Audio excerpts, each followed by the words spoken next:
Hello everyone, this is me, Xplogamer. Yes, this channel still exists. Don't worry, it has not gone anywhere else. So we used to post something called Devlog a few months back. So for a lot of reasons, I couldn't focus on game making due to college and a lot of stuff. I wasn't having a lot of time, so I had to focus on the main channel videos. That's why I couldn't do these videos. But now I'm going to try doing this too. So I hope you guys like it. I'm gonna be doing a lot of updates in this game. So stay tuned. Roll the intro. So a few months back I said this, animation controller, you can go to hell. Why are we still here? And yeah, I regret it. So what I was doing was, instead of changing the animation, I changed the entire game object. Like sliding has a different game object, jumping has a different game object. So this has caused a lot of errors, as sometimes when you press jump and slide together, the two of those animation play together. This should not be happening. In the end, I had no choice but to use the animation controller. So if you don't know what an animation controller is, it just controls the animation. When you're playing a game and you're controlling a character, you can see that he changes between different animation according to the input you give. So now when I'm pressing different keys, Xplo is showing different animation instead of changing to another game object. How it works is that I've given a set of bools. He is grounded, sliding and dead. When the player is on the ground and is not sliding, then it means he should be running. When the player is on the ground and he is sliding, then he should be doing the sliding animation. And when the player is not on the ground and is not sliding, then that means the player should be jumping. That's basically just how the animation controller works now, and it's working perfectly, almost perfectly. There's another thing I wanted to fix in this game. If you're playing this on smartphone, you might have noticed that Xplo's image appears really stretched during the character selection menu, while in PC this problem does not exist. This happens due to the change in aspect ratio. When you compare a new smartphone screen to your monitor screen, you can see that phone appears really stretched.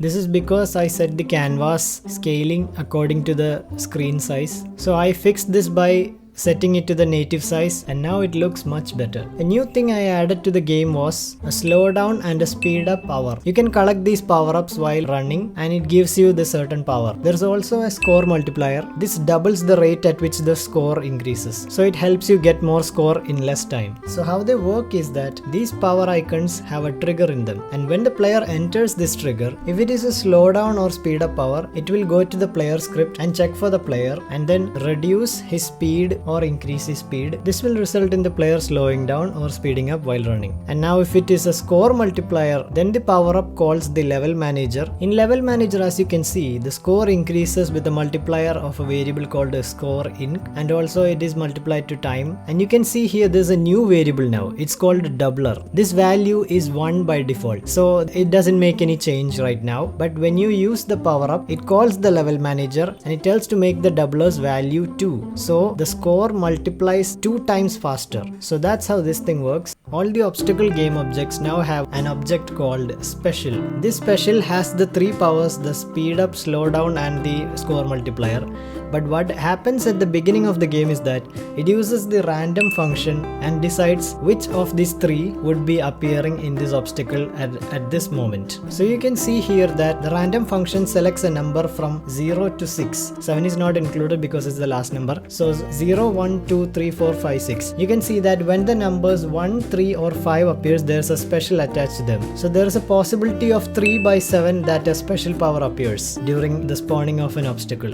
This makes the appearance of the special power a bit more random, so you cannot predict when a special power is gonna appear in front of you. This gives the player different experience every turn. And after player picks up the power up icon disappears. Then after 3 seconds, when the player is out of that frame, it uses the random function again to select a new power. So when that same obstacle is called again to a different area, a different special power will be there. So everything is random here. Any power can come at any time. This makes the experience a bit more new every time you play it. So now instead of running freely in an empty space full of obstacles, you now have power-up skills. I'll be adding more power-ups in the future that has different powers. I'm also planning to add unique powers to all characters. This will make unlocking them more interesting. Like imagine if Joe has the ability to run really fast and you can skip a lot of places. Imagine if Ninny has an ability to die once and then respawn again. You can recommend some powers like that in the comments below. I'll be checking them out. So while I was implementing all this, I decided to check my Discord server, as I always answer the questions you guys ask on questions for Xplo channel. So someone in there asked, will there be collaborations for Xplo the game, like a collab of Axite or Leokun? You can change the mom and the character. This gave me a revelation. That is actually possible. So I went over there quickly and asked them. I began messaging all the Sticktubers I knew if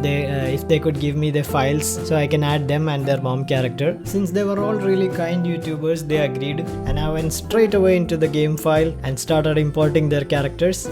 2 hours later. That actually took way longer than what I expected. So right now, as I'm recording, Sapro and IS have been added to the game. Other Sticktubers will be added soon. So now there are 4 unlockable characters and 1 default characters, total 5 characters in the game. One thing I wanted to announce, so I have stopped making the online version of the game because a lot of people complained that the assets were not loading. Sometimes when you open up the game, it's just blue screen, or sometimes just background is there.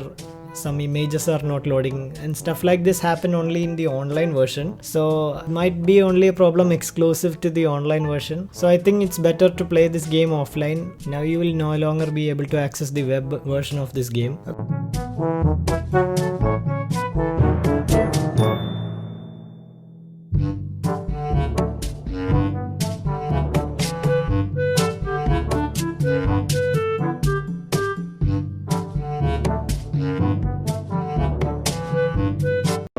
Okay, so finally everything is done, and now we can play the game with 5 characters on mobile and smartphone, offline only. Do check out the game yourself. It's available on itch.io website. Fun fact, I somehow reached 1 million score in this game by testing it several hundred times. I don't know how, but somehow I have reached 1 million score, and it's not actually by editing the game files or something. I just kept on testing it from the day I started making it, and now I have reached 1 million score. So yeah, I think I now hold the record of the highest score in this game. I have a challenge. Can you guys beat this record? And nobody would be crazy enough to beat this record.